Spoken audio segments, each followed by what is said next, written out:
ಇನ್ನು ಸರ್ಕಾರದಲ್ಲಿ ದುಡ್ಡಿಲ್ಲ ಅನ್ನುವಂಥ ಮಾತನ್ನ ಗೃಹ ಸಚಿವ ಪರಮೇಶ್ವರ್ ಹೇಳಿದ್ರು. ಇದೀಗ ಅದಕ್ಕೆ ತಮ್ಮ ಮಾತಿಗೆ ಯೂಟರ್ನ್ ಹೊಡೆದಿದ್ದಾರೆ. ನಾನು ಸುಮ್ಮನೆ ತಮಾಷೆಗೆ ಹೇಳಿದ್ದು ಅಂತ ಹೇಳಿದ್ದಾರೆ. ತಮ್ಮ ಹೇಳಿಕೆಯ ಬಗ್ಗೆ ಗೃಹ ಸಚಿವ ಪರಮೇಶ್ವರ್ ಉಲ್ಟಾ ಹೊಡೆದಿದ್ದಾರೆ. ಸಿದ್ದರಾಮಯ್ಯ ಸರ್ಕಾರದಲ್ಲಿ ಹಣಕಾಸು ಮುಗ್ಗಟ್ಟಿಲ್ಲ, ಹಣ ಬಿಡುಗಡೆಗೆ ಸ್ವಲ್ಪ ವಿಳಂಬ ಆಗಬಹುದೇನು, ನನ್ನ ಹೇಳಿಕೆಯ ಬಗ್ಗೆ ತಪ್ಪು ಕಲ್ಪನೆ ಬೇಡ ಅಂತ ಗೃಹ ಸಚಿವರು ಹೇಳಿದ್ದಾರೆ. ಇನ್ನು ನಿನ್ನೆ ಏನ್ ಹೇಳಿದ್ರು ಗೃಹ ಸಚಿವರು ಹಾಗೂ ಇವತ್ತು ಯೂಟರ್ನ್ ಹೊಡೆದು ಏನ್ ಹೇಳಿದ್ದಾರೆ ಬನ್ನಿ ನೋಡೋಣ. ಹೇಳಿದೆ, ನೀವೊಂದು ದೊಡ್ಡ ಪ್ರಾಜೆಕ್ಟ್ ಅನ್ನ ಮಾಡಿ ಈ ಊರನ್ನೇ ಅಭಿವೃದ್ಧಿ ಮಾಡ್ತಕ್ಕಂಥ ರೀತಿಯಲ್ಲಿ 1,000 ಕೋಟಿ ಹಾಕ್ಬೋದು. ಎದುರ್ಕೋಬೇಡ, 1,000 ಕೋಟಿ ಅಂದ್ರೆ ಎದುರ್ಕಂತೀಯ.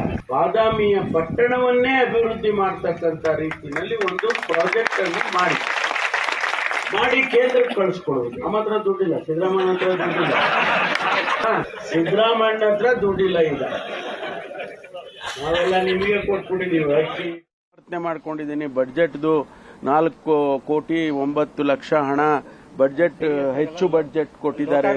ಏನಿಲ್ಲ, ಮನೆ ಅವರೆಲ್ಲ ಎಣ್ಣೆ ಅಂತ ಇವರೆಲ್ಲ ತಮಾಷೆ ಮಾಡ್ತಾ ಇದ್ದಿದ್ದು ಹೇಳಿದೆಪ್ಪ ಅಷ್ಟೇ. ಅದನ್ನ ನೋಡಿ ಮತ್ತೆ ಪುನರುಚ್ಚಾರ ಮಾಡ್ತೀನಿ.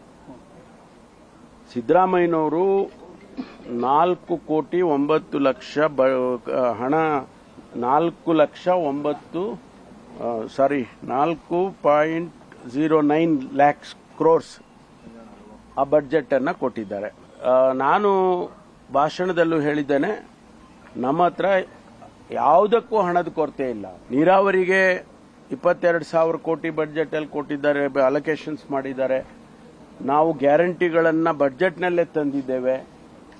ಪ್ರತಿ ಕ್ಷೇತ್ರಕ್ಕೂ ಈಗಾಗಲೇ 50 ಕೋಟಿ ರೂಪಾಯಿಗೆ ಆಕ್ಷನ್ ಪ್ಲಾನ್ ಮಾಡಕ್ಕೆ ಹೇಳಿದ್ದಾರೆ. ಇದೆಲ್ಲವನ್ನು ಕೂಡ ನಾನು ಹೇಳಿದೆ.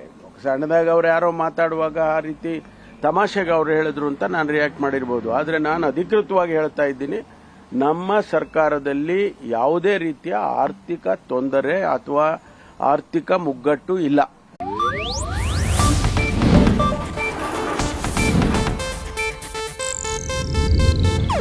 ಇದು ಏಷ್ಯಾನೆಟ್ ನ್ಯೂಸ್ ನೆಟ್ವರ್ಕ್ ಪ್ರಸ್ತುತಿ.